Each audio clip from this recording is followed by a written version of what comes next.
Now today we will be dealing with some more points relating to educational institutions which are established and administered by the minorities. The next concept that you need to know is that whether a minority educational institutions can merely claim itself to be the minority and that would be conclusive, or whether the court has the power to pierce the minority veil and discover whether lurking behind it is no minority at all or not. मतलब कि क्या court investigate कर सकता है ये facts, ये जानकारी inquiry पे एम्बार्क कर सकता है कि वो जो इंस्टीट्यूट जो खुद को माइनॉरिटी इंस्टीट्यूशन कह रहा है वो सच में माइनॉरिटी है भी या नहीं. ये पॉइंट उठा था Andhra Pradesh Christian medical educational society versus government of Andhra Pradesh में 1986 volume 2 supreme court cases page number 667 में रिपोर्ट हुआ. यहाँ पे the appellant was a registered society.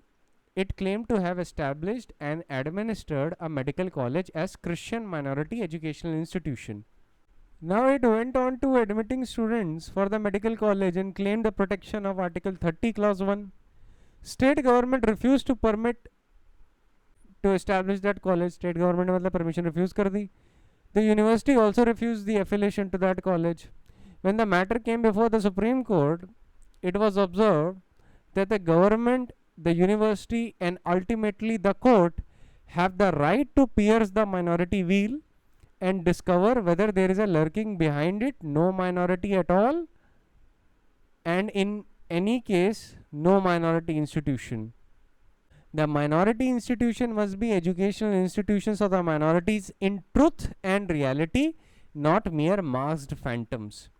It was emphasized in that case that what is important and what is imperative is that there must exist some real positive index to enable the institution to be identified as an educational institutions of the minorities. So undoubtedly the court has the power to investigate, and not just the court, the university, the government also have the power to investigate that whether the institute in question is a minority institution or not. इसके लिए एक और point जान लीजिए, Kerala high court का है. Rajarshi memorial basic training school versus state of Kerala में ये पॉइंट बताया गया था कि a mere fact that the school is founded by a person belonging to a particular religious persuasion is not at all conclusive on the question that whether the institute is an institute established or administered by the minority or not. merely जिसने establish किया उसका religious inclination does not matter. The petitioner has to prove by the production of satisfactory evidence that the school in question was one established and administered by a minority, whether based on religious or language, whether based on religion or language. अब ये सारे point जो भी मैंने अभी आपको बताए ये सारे मेंशन किए गए in the case of saint Stephen's college versus university of Delhi 6 दिसंबर 1991 को डिसाइड हुआ. It is a constitution bench decision. तो ये जितने भी मैंने पॉइंट्स बताए ना आपको उसमें अलग अलग केस लॉ मेंशन करने की ज़रूरत नहीं है. आप सिर्फ saint Stephen's college versus university of Delhi को ही मेंशन कर दीजिएगा, दैट वुड सफाइस. इस केस में apart from many other issues एक इशू ये भी था कि whether saint Stephen college is a minority institution और not. After referring the case laws that I have just mentioned and many other case laws, Supreme Court came to a conclusion that Saint Stephen College is a minority institution. इसी case में एक और contention भी लिया गया था कि Saint Stephen's college क्योंकि दिल्ली यूनिवर्सिटी से एफिलेटेड है तो इसने अपना माइनॉरिटी कैरेक्टर खो दिया है. ठीक है, in other words due to affiliation the minority institution has lost its minority status. ठीक है, Supreme Court said that there is no substance in this contention because in the first place it may be stated that the state or any instrumentality of the state cannot deprive the character of the institution founded by the minority community by compulsory affiliation, since Article 30 Clause 1 is a special right to minorities to establish educational institutions of their choice. The minority institution has a distinct identity and the right to administer with continuance of such identity cannot be denied by coercive action. Any such coercive action would be void, being contrary to the constitutional guarantee. The right to administer is the right to conduct and manage the affairs of the institution, This right is exercised by a body of persons in whom the founders have faith and confidence. Such a management body of the institution cannot be displaced or reorganized if the right is to be recognized and maintained. Reasonable regulations are permissible, but regulations should be of regulatory nature and not of abridgment of the right guaranteed under Article 30 Clause 1. तो एक सवाल तो आपका answer हो जाता है कि affiliation से माइनॉरिटी स्टेटस नहीं अफेक्ट होता है कॉलेज का, ठीक है. फिर सुप्रीम कोर्ट ने क्या बोला? Supreme court said that the minorities whether based on religion or language have a right to establish and administer educational institutions of their choice. The administration of educational institution of their choice under Article 30 Clause 1 means management of the affairs of the institution. This management must be free from control so that the founder or their nominees can mold the institution as they think fit and in accordance with the ideas of how the interests of the community in general and the institution in particular will be best served. मैं पहले भी बता चुका हूँ. But the standards of education are not the part of the management as such. The standard concerns the body politic and is governed by the considerations of advancement of the country and its people. Such regulations do not bear directly upon the management, although they may indirectly be affected by it. The state therefore has the right to regulate the standard of education and allied matters. Minority institutions cannot be permitted to fall below the standard of excellence expected of the educational institutions. They cannot decline to follow the general pattern of education under the guise of exclusive right of management. While the management must be left to them, they may be compelled to keep in step with others. There is wealth of authority on these principles, like Kerala Education Bill 1957 case and your education State of Bombay Education Society case, etc., etc. Supreme Court mentioned a list of case laws and said that there is a wealth of authority on that principle, and then said that though Article 30 Clause 1 is couched in absolute terms in marked contrast with other fundamental rights in Part 3 of the Constitution, it has to be read subject to the power of the state to regulate education, educational standards and allied matters. Then Supreme Court quoted Ahmedabad St. Xavier's College Society versus State of Gujarat case, which was a 9-judge bench decision. और उसमें कौन सा observation quote किया? Let me tell that upon affiliation to a university, the minority and non-minority institution must agree in the pattern and standards of education. The regulation which will serve the interest of students, regulations which will serve the interest of teachers are of paramount importance in good administration, and regulations in the interest of efficiency of teachers, discipline and fairness in administration are necessary for preserving harmony among the affiliated institutions. That is the ultimate goal of a minority. ये case भी locus क्लासिकस है तो इसके principles ध्यान में रखिएगा, ठीक है. फिर एक नेक्स्ट पॉइंट है. Let me mention the case of state of Kerala versus mother provincial. Citation is AIR 1970 Supreme Court page number 2079. The point is that a society consisting of minority members or even a single member of a minority community may establish an institution. This position was clarified in this case. Supreme Court said, it matters not if a single philanthropic individual with his own means founds the institution or the community at large contributes the fund. The position in law is the same, and the intention in either case must be to found an institution for the benefit of a minority community by a member of that community. ध्यान रखिएगा, एक minority community may impart general secular education as well. It need not confine itself only to teaching of minority language, culture or religion. ठीक है, वो general secular education इसके साथ भी दे सकती है या उसके अल्टरनेटिव में भी दे सकती है. That option is open to him. However, जब सवाल ये है कि इंस्टीट्यूशन माइनॉरिटी इंस्टीट्यूशन है या नहीं, तो it becomes relevant to show that the institute in question serves or promotes in some manner or the other interest of the minority community by promoting its religious tenets, philosophy, culture, language or literature, etc. Relevant ज़रूर हो जाता है। याद रखिएगा, article 30 gives right to the minority as such and not to an individual member, and the right is meant for the benefit of the minority by protecting and promoting its interest. So there should be some nexus between the institution and the particular minority to which it claims to belong.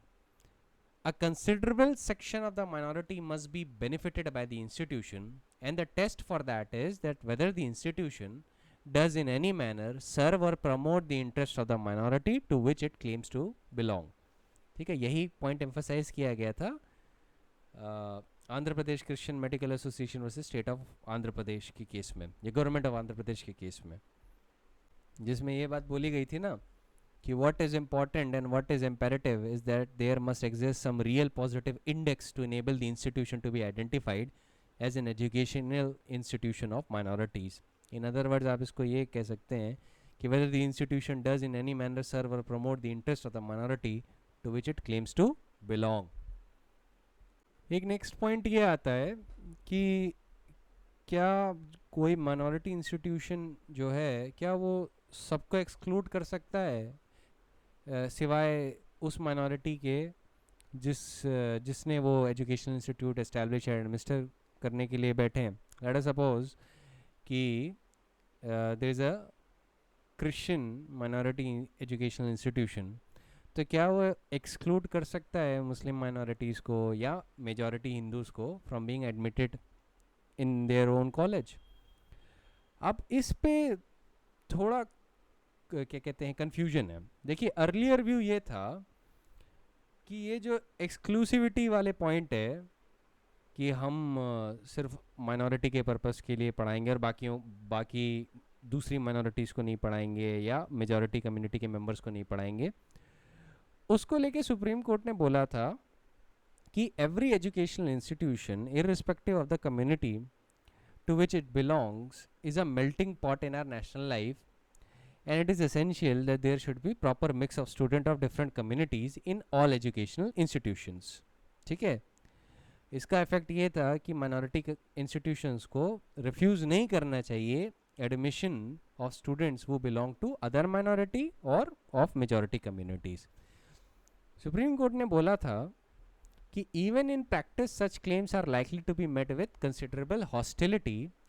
It may not be conducive to have relatively a homogeneous society.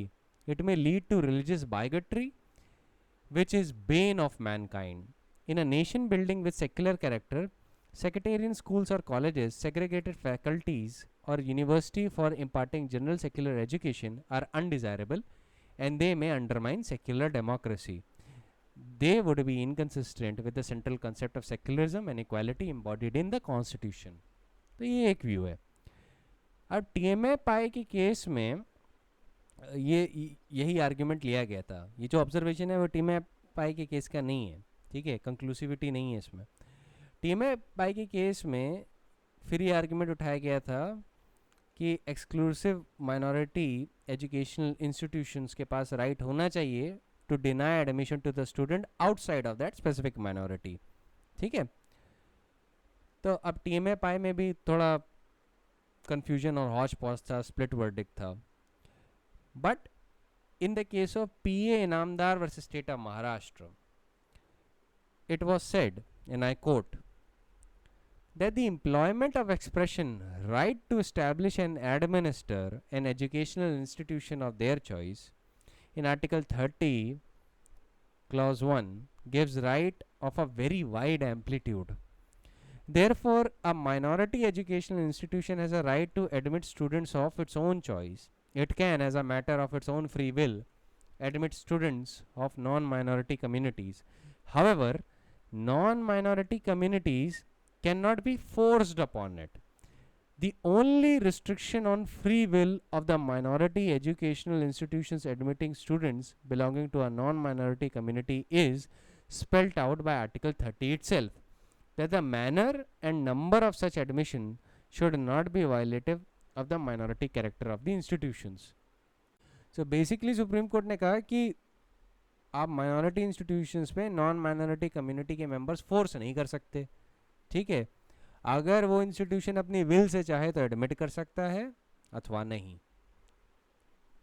अब ये TMA पाई का case और पीए नामदार locus क्लासिकस है, मैं भी इसको mention करूंगा डिटेल में, अभी मैं शॉर्ट शॉर्ट पॉइंट्स उनके बता रहा हूँ, ठीक है। तो ज़्यादा पैनिक मत करिएगा इन केसेस को लेके। नेक्स्ट सवाल ये उठता है कि आपको ये तो पता है कि गवर्नमेंट और कोर्ट के पास पावर है to find out that whether the minority institution belongs to minority और नॉट।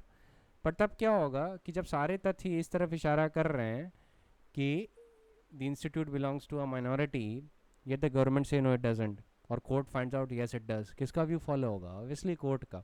इस पे केस है managing board versus state of Bihar, AIR 1984 supreme court, page number 1757। इसमें supreme court quashed an order of Bihar government refusing recognition to a minority teachers training college. In that case, the inspection committee had inspected the college and recommended recognition, while the state government maintained that the institute did not fulfill all the requisite conditions. Supreme Court came to the conclusion that the government's refusal was based on purely illusory grounds which did not exist, and it was a colorable exercise of its jurisdiction, and thus the order was in violation of Article 30 Clause 1.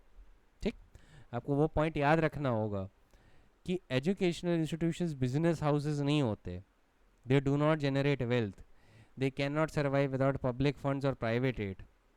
कभी कभी तो उनके ऊपर restraint भी होती है from collecting fees from students, और अगर ये है तो minorities can not be saddled with the burden of maintaining educational institutions without grant in aid by the state, so they do not have the economic advantages like the other institutes do. So it is generally not possible to have educational institutions without state aid, and the minorities cannot therefore be asked to maintain educational institutions on their own. इस पे बहुत सारे case law हैं, पर ये concept ही mention कर दीजिएगा। अच्छा, क्या क्या कंडीशंस इम्पोज हो सकती हैं फॉर ग्रांट्स या रिकग्निशन के लिए? ये नेक्स्ट इंपॉर्टेंट क्वेश्चन है कि भाई ग्रांट्स देनी है तो स्टेट देगा, पर अपनी कंडीशन पे देगा, तो क्या कंडीशन इम्पोज की जा सकती हैं? आप ऑलरेडी जान चुके हैं कि इन गाइज ऑफ ग्रांट्स या रिकग्निशन की कंडीशंस की गाइज में स्टेट ये नहीं कर सकता कि वो ओवरटेक ही कर ले माइनॉरिटी इंस्टीट्यूशन, है ना। ये आपको अब तक पता चल गया होगा। ये प्रॉब्लम थोड़ी कॉम्प्लेक्स है और केस बाय केस बेसिस पे डिटरमाइन की जाती है, पर जनरली कुछ सेटल्ड चीज़ें हैं, मैं बताता हूँ क्या है। कि पहला तो डुअल टेस्ट है। क्या है उन कंडीशंस का डुअल टेस्ट जो सेटिस्फाई करना होगा? पहला ये है कि the condition should be reasonable, और दूसरा that these regulative conditions should be of educational character and should be conducive to making the educational institute of the minority an effective vehicle of education for that minority community or other persons who resort to it. कल last lecture में मैंने case भी बताया था इस point पे। तो कई तरह की कंडीशंस इम्पोज हो सकती हैं। They may relate to syllabus, curriculum, courses, minimum qualification of teachers, their age of superannuation, library conditions, conditions concerning sanitary health and hygiene of students, etc.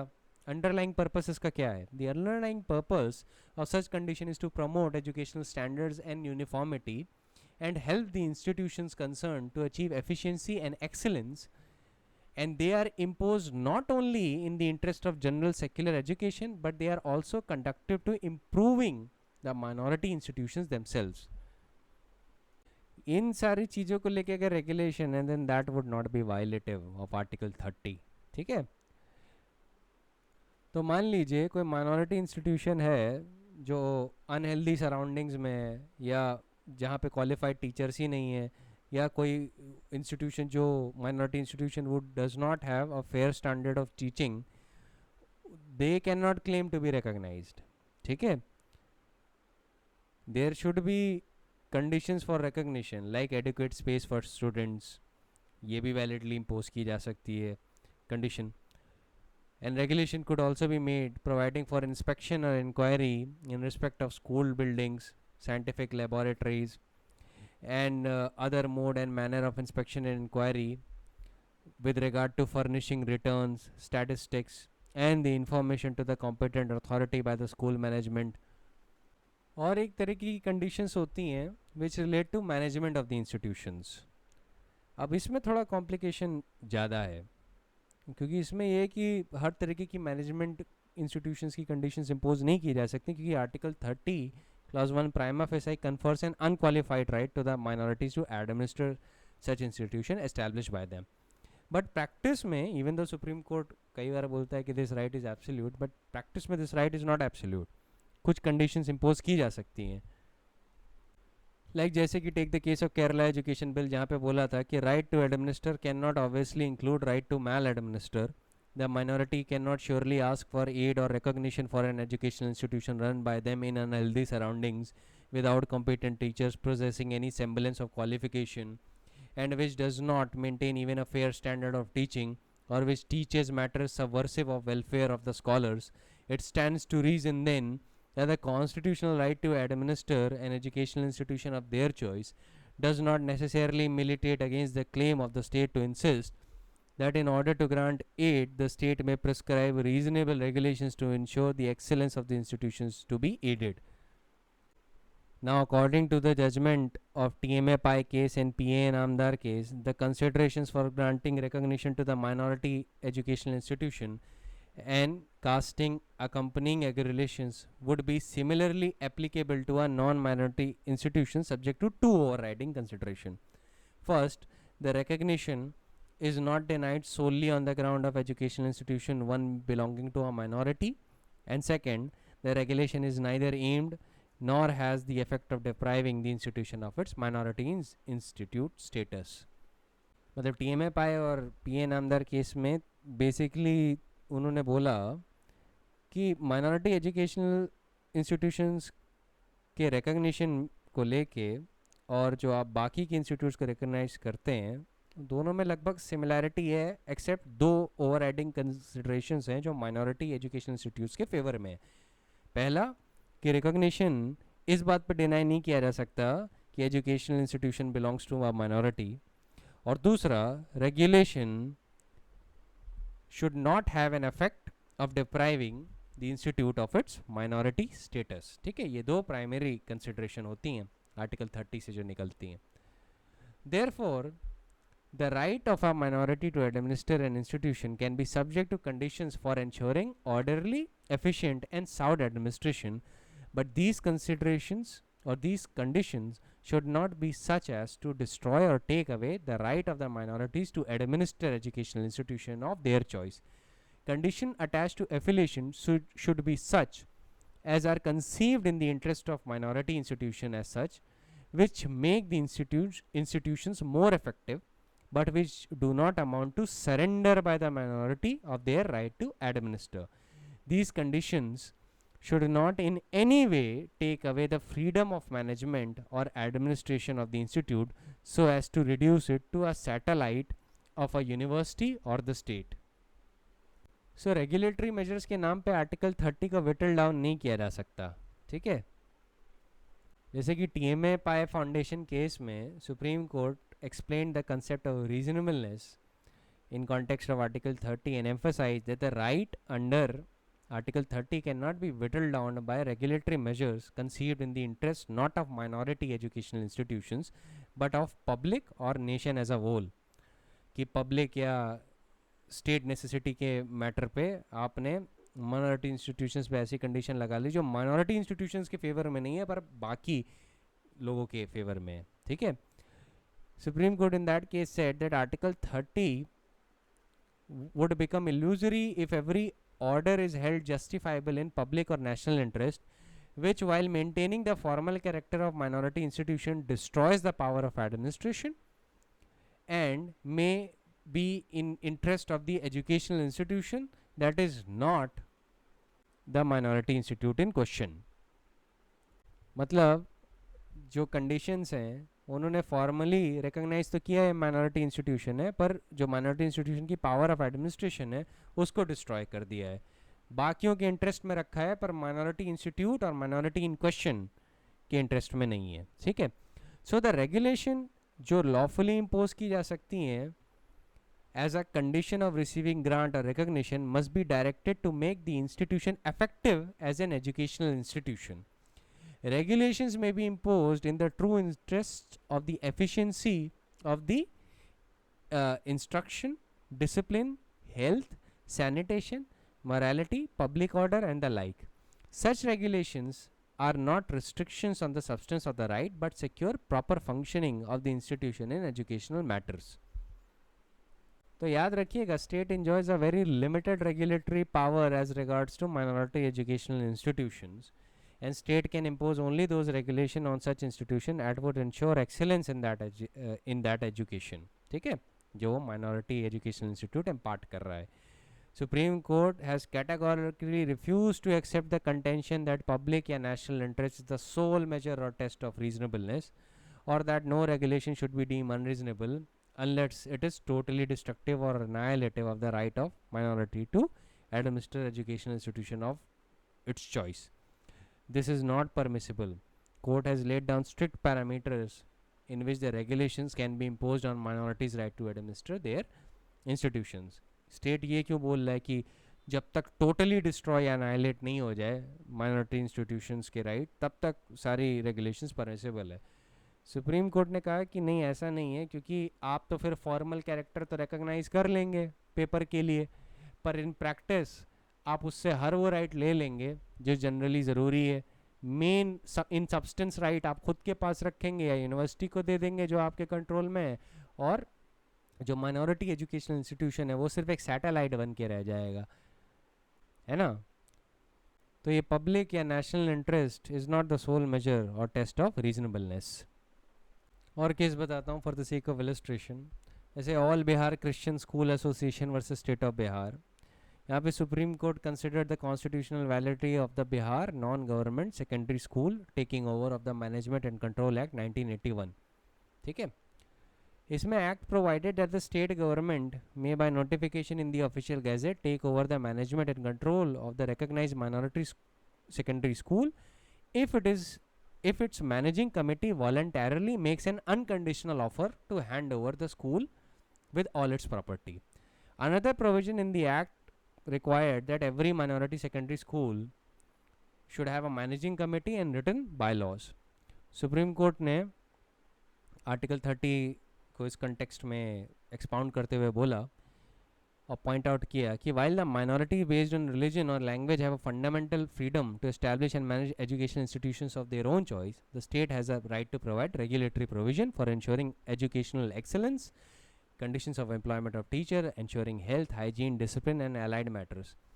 Supreme court ने इस एक्ट का जो section जो challenge था उसको constitutionally valid करार दिया.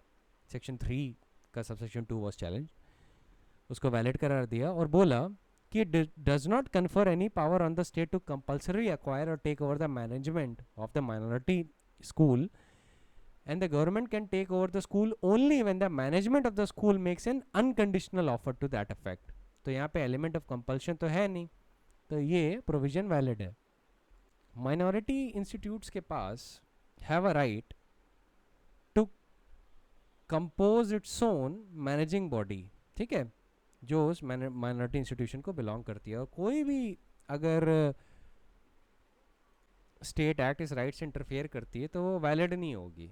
ठीक है, जैसे कि मैं आपको पहले भी एक केस बता चुका हूँ, Ahmedabad Saint Xavier college society versus state of Gujarat. उसको रिटरेट किए देता हूँ इसी कॉन्टेक्स्ट में. As state of that Gujarat university act provided that governing body of every college must include amongst its members a representative of the university nominated by the vice chancellor. ठीक है, and the representatives of teaching and non-teaching staff and of college students. तो इस case में supreme court ने क्या बोला? Supreme court declared the provision to be non-applicable to the minority institution because it displaced the management and entrusted it to a different agency. Autonomy in administration was lost and new elements in the shape of representatives of different types were brought in. Court emphasized that while the university could take steps to cure maladministration in college, the choice of personnel of management was a part of administration which could not be interfered with. ठीक है, वैसे ही take the case of state of Kerala versus mother provincial AIR 1970 supreme court page number 2079. इसमें Kerala university act 1969 के अंदर एक governing body constitute होनी थी for each private college consisting of 11 members, of whom 6 were to be nominated by the body which established or maintained that college. The principal, manager, a nominee each of the university, and the government and a representative of the teachers of the college were also to be the part of the committee. And all the members were to hold office for 4 years. It was to be a body corporate and the management of the college was to vest therein. Supreme court ने इन provisions को declare कर दिया invalid because they took away from the founders of the minority institutes the right to administer their own institution. After the establishment of the statutory body, the founders of the community were to have no hand in the administration of the college. The governing body had a legal personality distinct from the educational agency, as the powers and functions were to be determined by the act. Furthermore, powers were vested in the university syndicate to veto any action of the college governing body. The power to select teachers was also taken away from the educational agency and vested in an autonomous body. These provisions were held invalid as the persons other than those in whom the founder community had confidence would have room to interfere in the college administration. मतलब एक outsider जो management committee थी that had much greater say in the administration of the minority institute in question. साथ ही साथ the power of veto vested in a university syndicate, ठीक है, जो college governing body के किसी भी एक्शन को वेटो कर सकती थी. Power to select teachers was also taken away. तो सुप्रीम कोर्ट ने क्या किया कि पहले तो ये बोला कि पहले इसमें इतने सारे सर्कमस्टेंस है जहाँ पे university has been given the power to take away the management of a college from out of the hands of the governing council. और उन्होंने बोला कि कई जो प्रोविजंस हैं इस एक्ट के they are ultra vires of article 30 clause 1 so far as the minority institutes के कॉन्टेक्स्ट में बात हो रही है. और बोला कि we have no doubt that the provisions of the act were made bona fide and in the interest of the education, but unfortunately they do affect the administration of these minority institutions and rob the founders of the right which the constitution desires should be there. The provisions, even if salutary, cannot stand in fall of the constitutional guarantees. Minority institutions के पास ध्यान रखिएगा अपने teachers को appoint करने का right है subject to such qualifications as the state में prescribe. Minimum qualification होनी चाहिए. ऐसा नहीं है कि एक आदमी लेट अस सपोज पढ़ा है ही नहीं, 10th पास भी नहीं है, और उसको माइनॉरिटी इंस्टीट्यूट कहे कि आप हमारे यहाँ फिजिक्स का लेक्चर दीजिए. कहाँ से वो लेक्चर देगा, है ना. तो अपॉइंटमेंट ऑफ टीचर्स का राइट है माइनॉरिटी इंस्टीट्यूट्स के पास, and that is a part and parcel of the right to administer. Again take the case of Ahmedabad Saint Xavier college versus state of Gujarat, जिसमें बोला गया था कि it is upon the principal and teachers of the college that the tone and temper of the educational institutions depend. On them would depend its reputation, the maintenance of discipline and efficiency in teaching, the right to choose the principal, and to have the teaching conducted by teachers appointed by the management after an overall assessment of their outlook and philosophy is perhaps the most important facet of the right to administer an educational institution. यही point reiterate किया supreme court ने इन the case of board of secondary education and teachers training versus joint director of public instruction 1998 volume 8 supreme court cases page number 555. Supreme Court in this case upheld the right of the management of the minority institution to appoint the headmaster of its choice, and Supreme Court insisted that the right to administer the school would get very much diminished if the management does not have wide freedom to choose the personnel for holding such a key post, subject of course to the restrictions regarding the qualifications to be prescribed by the state. भाई क्या qualification होगी उस state prescribe करेगा, पर कौन सा person जिसको headmaster choose करना है या पर्सनल चूज करना है वो माइनॉरिटी इंस्टीट्यूट ही डिसाइड करेगा. Supreme court in that connection said that the management's right to choose a qualified person as the headmaster of the school is well insulated by the protective cover of Article 30 of the Constitution, and it cannot be chiseled out through any legislative act or executive rule except for fixing up the qualifications and conditions of service for the post. Any such statutory or executive fiat would be violative of the fundamental right enshrined in the aforesaid article, that is Article 30, and would hence be void. आपको याद दिला दूं कि Ahmedabad Saint Xavier's college में उस वाले case में Gujarat university की एक्ट ने प्रिस्क्राइब किया था that for selection of the principal and the teachers of the college there would be college selection committee having representative appointed by the vice chancellor. ठीक, supreme court ने बोला था कि that provision could not apply to minority college as there was no guidance in the act as to what type of person could be nominated for the representative of the vice chancellor. वैसे ही next point पे आते हैं disciplinary action against the staff. इस पर भी मैं वही case mention करता हूँ, Ahmedabad Saint Xavier college versus state of Gujarat. आपको याद होगा एक प्रोविजन था which required the approval of the vice chancellor for termination of a teacher services. Supreme court ने बोला था ये जो रूल है which requires the approval of vice chancellor for the termination of teacher services is interfering with the minority institutions' disciplinary control over the staff. The basic reason for the ruling was that there was no guideline provided in the impugned provision that on what basis or on what context the approval was to be given or refused. The Vice Chancellor has been given unlimited and undefined powers. So it fell foul of Article 30 in context of minority institutions. Now take the next case in point, that is Lily Kurian versus Levina, EIR 1979, Supreme Court, page number 52. Now in this case, the issue was that the power to take disciplinary action against the teacher was vested in the management of the institution. यहाँ तक तो ठीक था, but there was a provision for appeal to vice chancellor by the teacher concerned. Supreme court ने बोला कि जो provision for appeal it is violative of article 30 because जो आर्टिकल 30 है that is not a charter for maladministration and the minorities right to manage an institution is subject to state regulatory power, but the regulation is permissible only to the extent that the minorities right to administer may be better exercised for the benefit of that institution itself. The moment one goes beyond that and imposes what in truth is not a mere regulation but an impairment of the right to administer, the article would come into play and the interference cannot be justified by pleading interest of general public.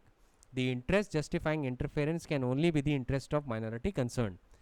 Now conferring a right of appeal to vice chancellor takes away the disciplinary power of the minority educational institute, and the power of appeal carries with it the power to make the appropriate orders including reinstatement. The power conferred in instate case on the vice chancellor is uncanalized and unguided as there are no guidelines for exercising that power. Such a blanket power would directly interfere with the disciplinary control of the management of a minority educational institution over its teachers. The provision would so affect the disciplinary control of the minority educational institution as to be subversive of its constitutional rights and can hardly be regarded as a regulation or a restriction in the interest of institutions. पर कल जो मैंने आपको case पढ़ाया था ना, Frank Anthony public schools employees association versus union of India, वहाँ पे सिमिलर वो लिया गया था आर्ग्यूमेंट, क्योंकि उसमें एक प्रोविज़न था कि जहाँ पे managing committee intends to suspend an employee, तो ये इंटेंशन डायरेक्टर को कम्युनिकेट करना होगा और बिना इंटेंशन को कम्युनिकेट किए कोई सस्पेंशन नहीं हो सकता और उसमें डायरेक्टर की प्रायर परमिशन लेनी पड़ेगी. और ये जो प्रोविज़न है माइनॉरिटी इंस्टीट्यूशंस पे भी एप्लीकेबल है. कोर्ट ने बोला अगर ये ब्लैंकेट प्रोविज़न होता तो ना अप्लाई करता माइनॉरिटी इंस्टीट्यूशन पे, पर ये ब्लैंकेट प्रोविज़न नहीं है. सुप्रीम कोर्ट ने उस रूल को वैलिड करार दिया था और बोला था that the management has a right to order immediate suspension of an employee in cases of gross misconduct, but in order to prevent an abuse of power by the management, a safeguard is provided to the employee that the approval should be obtained within 15 days. The director is also bound to accord his approval if there is adequate and reasonable ground for such suspension. and the provision according to the Supreme Court is reasonable and sound. Frank Anthony public school employees association case की ruling supreme court ने कई बार approve की है. जैसे next case है Mrs Y Thechalamma versus union of India, AIR 1987, supreme court page number 1210. इसमें क्या कहते हैं, प्रोविजन था विच अगेन सेम चीज़ इशू में है कि no employee shall be suspended without the approval of director of education. अब सवाल ये था कि क्या ये माइनॉरिटी इंस्टीट्यूशंस पे अप्लाई करती है या नहीं. एंड जिसमें जो पटिशनर्स थे, she challenged her suspension. Supreme court referred to the Frank Anthony ruling and held that the provision was applicable to the minority institutions and was reiterated with the remark that the provision in question was designed to afford some measure of protection to the teachers of the institutions without interfering with the management's right to take disciplinary action. Supreme Court said that the regulation was designed to prevent maladministration of the educational institution and that cannot be said to infringe Article 30, Clause 1. तो unguided discretion के case में supreme court उस provision को जहाँ पे unguided discretion दिया गया है टू एन अथॉरिटी वो does not belong to the minority institution, तो वहाँ पे सुप्रीम कोर्ट उसको आर्टिकल 30 का वायलेशन मानेगा. बट जहाँ पे गाइडेड डिस्क्रिशन है, जहाँ पे they are reasonable grounds for the exercise of that discretion, वहाँ पे वायलेटिव नहीं माना गया है. Take the next case in point, that is Manohar Harris Walter versus Basel mission centre, AIR 1991, supreme court page number 2230. अब इस केस में भी फ्रैंक एंथनी और थेचलम्मा की रूलिंग को अप्रूव करते हुए सुप्रीम कोर्ट ने वही पॉइंट रेटरेट किया. यहाँ पे क्या हुआ था, that the management of the minority educational institution dismissed a teacher. He appeal to the educational appellate tribunal against his dismissal as was provided by the relevant state act. The tribunal allowed the appeal and ordered his reinstatement. The school management contended that being a minority institution, the provision of the act in question was not applicable to it, and therefore the teacher has no right to appeal to the tribunal. Supreme Court rejected that argument in the contention of its ruling in Frank Anthony case and Mrs. Y. Thechalamma case that I just mentioned. ठीक है. वैसे ही जो minority institutions हैं वो salary teachers की salary भी determine कर सकते हैं, बट वो एक्सप्लॉयटेटिव नहीं होना चाहिए. ठीक है, वो एक्सप्लॉयटेटिव नहीं होना चाहिए. अगर मान लीजिए स्टेट कहता है कि एक मिनिमम पे स्केल है जो आपको देनी ही है, तो माइनॉरिटी ये नहीं कह सकती है, माइनॉरिटी एजुकेशन इंस्टीट्यूशन ये नहीं कह सकता है कि भाई मेरे पास एडमिनिस्ट्रेशन करने का राइट है और मैं चाहे जो सैलरी दूँ ये प्रोविज़न मेरे ऊपर अप्लाई नहीं करता. नहीं, दैट इज़ नॉट अवेलेबल. आपको फ्रैंक एंथनी का केस इसी पॉइंट पे याद होगा कि जिसमें salary scales prevalent in the government schools were higher but those in unaided minority schools were lower. ठीक है, सो जो टीचर्स यूनियन था for Frank Anthony school, it sought a declaration that the situation was discriminatory. अब section 12 जो था Delhi school education act का, वो कहता था that the grades prevalent in the government school would not apply to unaided minority school. On this question, Supreme Court observed that the excellence of instruction provided in an institution depends directly on the quality and contentment of the teaching staff. ये सब मैं पहले ही बता चुका हूँ. And the management of the minority educational institution cannot be permitted under the guise of fundamental right guaranteed under Article 30 of the Constitution to oppress or exploit its employees any more than any other private employee. So Section 12 was declared invalid insofar as it made government pay scales inapplicable to the minority institutions as it was clearly discriminatory. फिर आपको ये भी पता होगा कि admission of the students को लेके भी जो माइनॉरिटी इंस्टीट्यूट्स हैं उनके पास फुल राइट है टू डिटरमाइन. ये पॉइंट मुझे लगता है हम लोग लेक्चर की स्टार्ट में ही थोड़ा डिस्कस कर चुके हैं, तो इस पर एलैबोरेशन की ज़्यादा ज़रूरत नहीं है. वैसे ही फ़ीस के पॉइंट पे आ जाते हैं. अब आप जानते हैं कि जो माइनॉरिटी इंस्टीट्यूशन है जो अनएडेड हैं, they can not be made to charge the same fees as an aided institution. ठीक है, The reason is that unaided institutions have to meet the cost of imparting education from their own resources, and the main source can only be the fees collected from the student. और पर इसके guys में commercialisation permit नहीं होता है. आप जानते हैं education is not subject to commercialisation. तो यूनानिमस व्यू जो जजेस का था टीएमए पाई के केस में वो ये था कि unaided professional education institutions both minority and non minority can not be regulated, but no institution should charge capitation fee. ये मेन व्यू था. फिर इस्लामिक एकेडमी ऑफ एजुकेशन के केस में एक कमेटी डायरेक्ट की गई थी to be set up to decide whether the fees proposed by an institute are justified and to approve the fee structure which can be charged by the institute. So the fee fixed by the committee shall be binding for a period of 3 years, at the end of which period the institute would be at liberty to apply for revision. Your decision जो है committee का in that case would be subject to judicial review. अभी tension मत लीजिए, अभी टीएमएप पाई case और पीए इनामदार और Islamic academy of education के केस को और अच्छे से हम लोग डिस्कस करेंगे. ये तीनों लोकस क्लासिकस हैं. ठीक है. नेक्स्ट पॉइंट पे आ जाते हैं, that is the medium of instruction. ठीक है, कि the minority has a right to establish and administer educational institution of its choice. That is true. क्या मीडियम ऑफ इंस्ट्रक्शन भी वो डिटरमाइन कर सकती है कि भाई किस लैंग्वेज में वहाँ पे पढ़ाया जाएगा etcetera etcetera? The answer is yes, they can easily do that. इस पे तो it's a no brainer.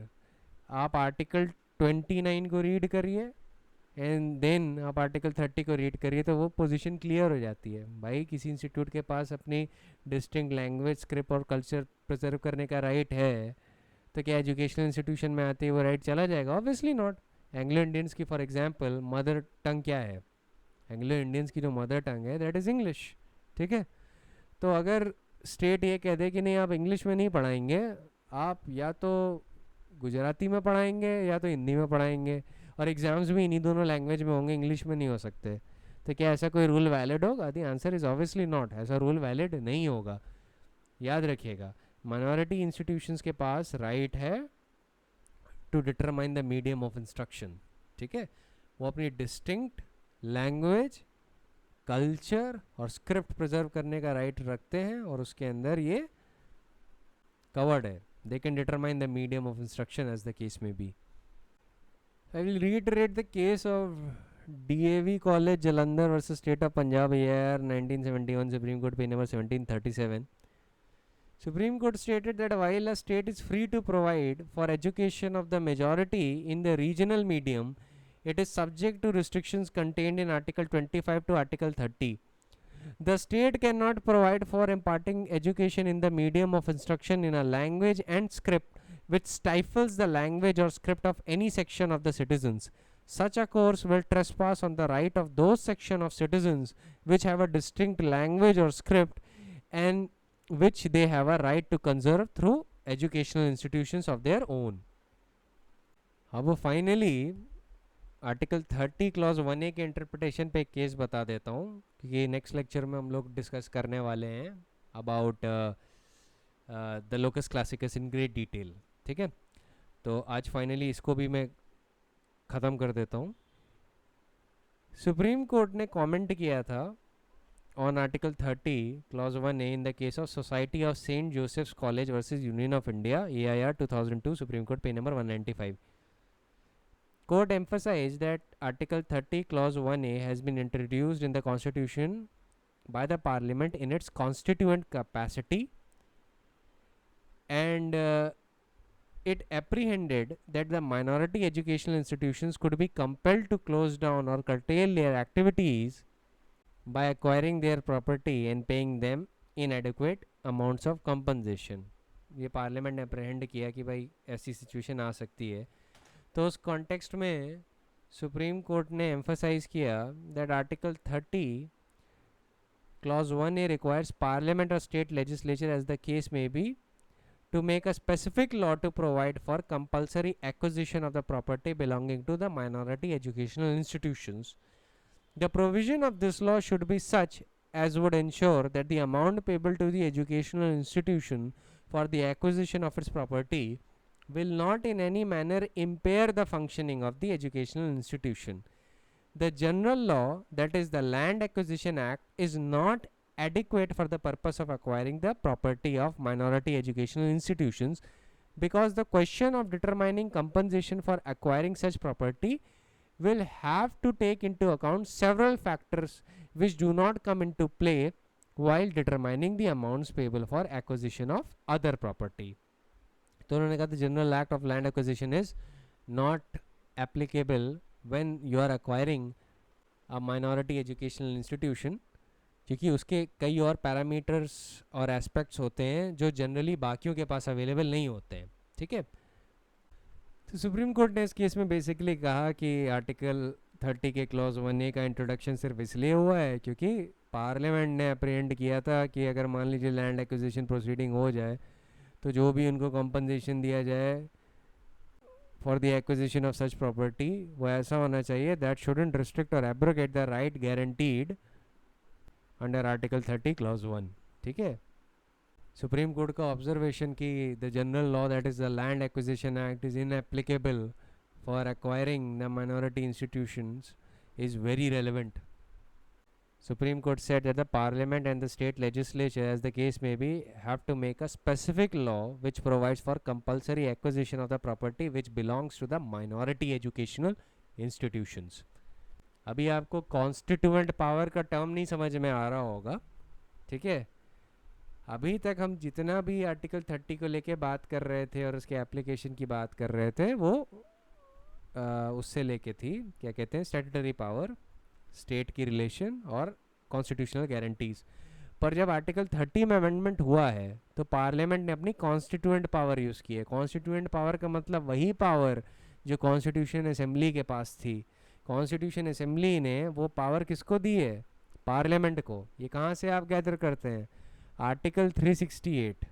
Article 368 में जो power to amend the constitution है वो लेजिस्लेटिव पावर नहीं कहलाती है, वो कॉन्स्टिट्यूएंट पावर कहलाती है. ठीक है. वो खैर अमेंडेबिलिटी ऑफ द कॉन्स्टिट्यूशन पढ़ाऊंगा तो आपको समझ में आएगा. अभी बस ये जानिए जो माइनॉरिटी और कल्चरल एजुकेशनल राइट से रिलेट करता है. तो आज के लिए इतना ही. Tomorrow we will deal with the locus classicus और हमारा ये वाला पॉइंट भी कंप्लीट हो जाएगा. ठीक है. So that is it for today. I will see you in the next lecture.